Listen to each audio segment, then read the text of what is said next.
Salut la team, c'est Eric Sama et bienvenue sur la chaîne de manga et animé N The Blog. Et comme d'habitude, si le contenu vous plaît, n'hésitez pas à vous abonner et à laisser un pouce bleu de naine, ça fait toujours énormément plaisir.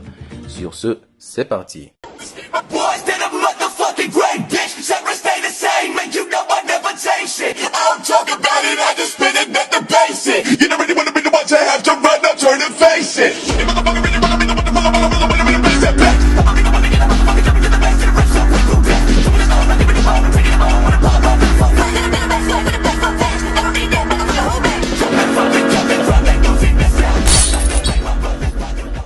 Comme vous le savez sans doute, Jin est le père de Gon, le personnage principal de Hunter x Hunter.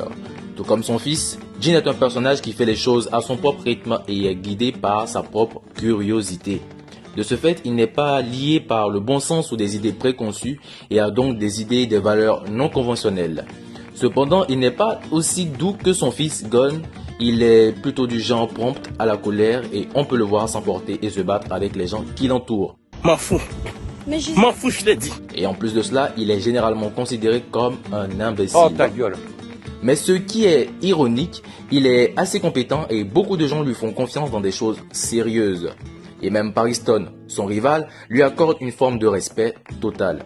Alors, quelle est la force de Jin Freaks dans Hunter x Hunter, vous me demandez? Eh bien, nous allons l'étudier tout de suite. La force de Jin est rarement révélée dans le manga. Cependant, selon Netero, il fait partie des 5 meilleurs utilisateurs de Nen au monde. Comme vous le savez tous, dans Hunter x Hunter, il y a eu beaucoup de personnages très forts jusqu'à présent et bien sûr, il y aura beaucoup de personnages encore inconnus qui devront apparaître dans la suite de l'œuvre. Mais être déjà dans le top 5 malgré tout cela montre à quel point Jin est fort. Je vais maintenant expliquer la force de Jin en me référant à ses capacités et à sa force montrée dans Pipe Play. D'après Jin, cela n'a pas grand chose à voir avec la capacité, mais déjà le fait qu'elle nécessite le contrôle de l'aura nous donne une idée du niveau de base de son naine. Je m'explique, le Pipe Play nécessite la capacité de transmutation, puisqu'il change la forme de l'aura. On peut deviner qu'il est très proche de ce que font Biscuit, Hisoka, Killua et les autres utilisateurs du naine de la transformation. Il est suggéré qu'il est plusieurs fois meilleur pour contrôler le naine que les autres utilisateurs. Cela lui permet de se vanter de son jeu de pipe. Yosman a perdu sa confiance et ceux qui l'entouraient ne faisaient pas le poids face à Jin. Avec un subordonné que Pariston avait mis en place pour voir ce que Jin pouvait faire, Jin a utilisé un naine de type émission contre cet adversaire. De ce que j'ai cru comprendre, quand il frappe un objet, l'aura glisse à travers l'objet et est libérée sur la cible. Au début, j'ai pensé que c'était la capacité de naine de Jin pour copier les capacités de frappe. Mais celui-ci semble être juste un autre talent. Et il a un talent extraordinaire concernant les capacités de naine, à un tel point qu'il peut immédiatement développer une technique de naine juste après avoir vu sa version de départ. C'est-à-dire après avoir pris un coup de naine du créateur, il est capable de reproduire tout le mécanisme ayant permis la création de cette capacité de naine.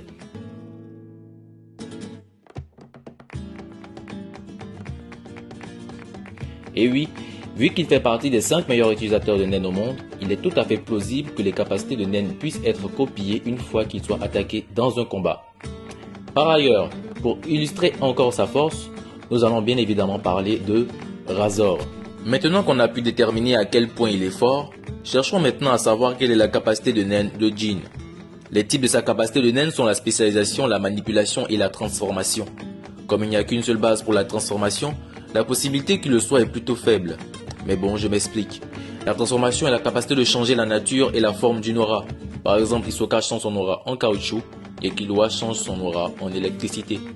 On en vient à se demander, changer la forme de votre aura, à quoi cela vous fait référence quand on parle de Jin? Pour les connaisseurs, comme je l'ai déjà dit précédemment, c'est le jeu du Pipe Play avec Yosman. Alors on me dira en quoi consiste ce jeu? En fait, le Pipe Play est un défi de dextérité utilisant l'aura. On crée un pépin à partir de son aura sur sa main et on le fait bouger de façon linéaire. La difficulté du jeu peut être augmentée en ajoutant une deuxième main, en créant plus de pipes, en changeant leur taille et leur forme et en les faisant bouger à différentes vitesses et dans différentes directions. Le jeu de pipe peut être considéré comme un défi pour la dextérité d'un naine, mais dans l'ensemble il est considéré comme un talent inutile et n'affecte pas les capacités. Ainsi, le mécanisme ne change pas la nature de l'aura, mais il nécessite la technique de naine de la transformation, car il change la forme de l'aura bien que ce soit une capacité de haut niveau.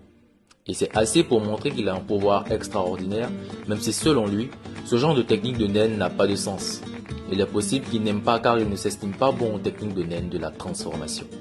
C'est pourquoi, personnellement, je pense que la spécialisation et la manipulation sont les catégories de naine les plus probables, et en particulier la spécialisation.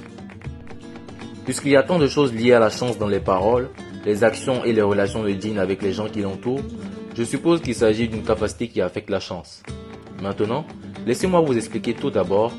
Jin est le fondateur de l'île Grid Island. Et lorsque Gon et Killua ont fait des recherches sur le site web de Grid Island, il a été suggéré que la spécialisation était impliquée.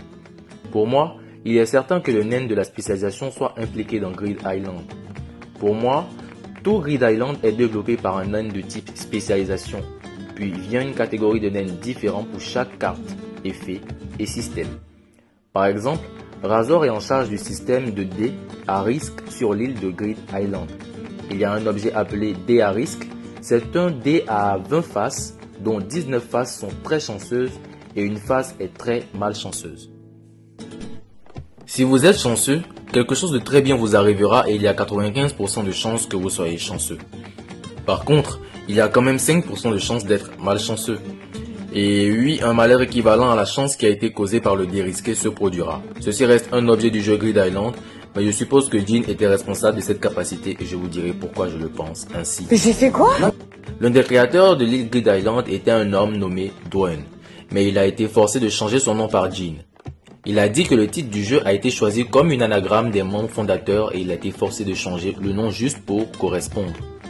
Depuis qu'il a changé son nom en Dwayne, il dit que sa chance a augmenté. Et là, bien sûr, vous voyez où je veux en venir. Bon, un autre exemple est la capacité de naine de Kaito. Et la capacité de Kaito est Crazy Slot. Crazy Slot est un jeu de hasard qui donne à l'utilisateur une capacité qui correspond au résultat de la machine, si on peut appeler ça véritablement une machine. Bref, pour moi, cette capacité de naine est très différente de la personnalité de Kaito. Mais ne vous semble-t-il pas un peu étrange que Kaito ait une capacité de jeu avec son fort sens de la justice, son calme et sa douceur? Pour moi, il est difficile d'imaginer que Kaito active une telle capacité de lui-même et bizarrement son mentor est Jin. Cela vous fait paraître complotiste, mais Jin dit qu'il est celui qui a enseigné à Kaito la capacité de naine. Ne pensez-vous pas également que la capacité de Jin est impliquée dans les détails du Crazy Slot? Et je ne m'arrête pas là. Dans mes théories, parlons plus du malheur de Mito. Depuis que Jin a quitté l'île, divers incidents se sont produits. Les parents de Mito sont morts dans un accident de voiture. Le père de Jin est parti pêcher et n'est jamais revenu. À ce moment-là, Mito a fait un commentaire significatif. Pour elle, tout a commencé à partir du moment où il l'a quitté. Était-elle au courant des capacités de Jin? Il n'est pas clair si elle a été épargnée du malheur parce que Jin était sur l'île. Mais j'ai fait quoi? Pourquoi toujours nous? Ou si c'était le coup de la capacité de Jin. Mais pour moi, il semble que cela soit lié à la capacité de Jin. Bon, allons plus loin dans l'histoire avec les déclarations d'élection dans la scène où les 12 zodiacs se réunissent pour l'élection. Jin a prédit que le tirage au sort serait celui qui déciderait du vote. Par cet exemple, je veux dire qu'il utilise beaucoup de termes de probabilité pour expliquer cela.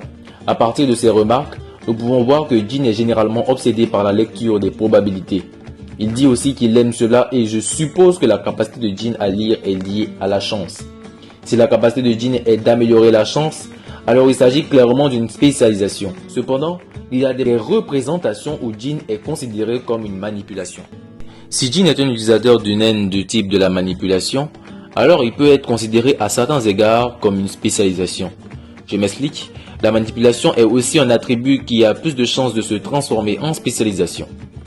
En effet, la manipulation permet de manipuler la matière, mais la capacité acquise par Jin de spécialisation peut s'être épanouie et sublimée en capacité de manipuler la chance.